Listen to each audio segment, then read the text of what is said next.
This is a literacy activity choice board that can be used to use your AAC or communication device with literacy-based activities.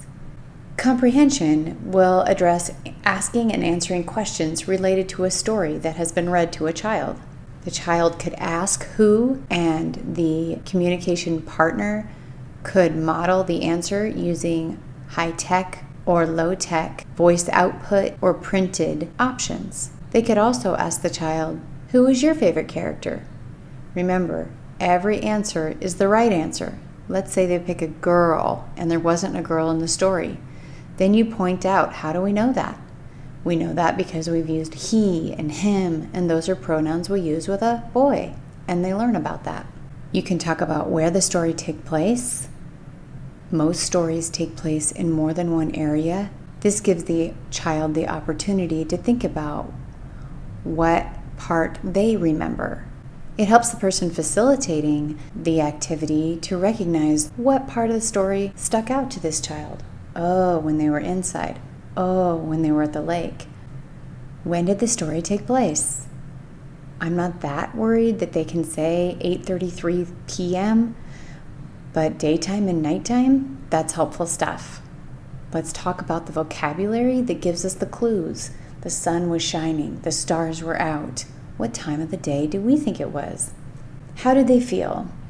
You can talk about how the child felt about the story or how the characters felt in the story. Again, pointing out and rereading parts of the story that give us clues. What happened is one of the more challenging ones to address. Once you've answered all of the questions before this, you may be able to narrow down which area of the story was most exciting to them. They said it was nighttime, they said it was outside. What happened during that part of the story? If you don't have a lot of verbs on your page because you are an emergent communicator or you're using switch access and you don't have a lot of vocabulary, don't be afraid to switch to yes, no at any time to confirm. What did you think was the best part? When this happened, yes or no? When that happened, yes or no? I like to throw in social language. They said this, they should have said that. And at the end, confirm. Well, what do we think about this story? Did you like it? Did you not like it? So we're asking questions, modeling answers, and assisting with navigation.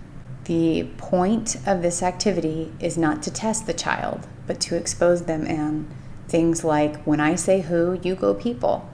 When I say where, you go places.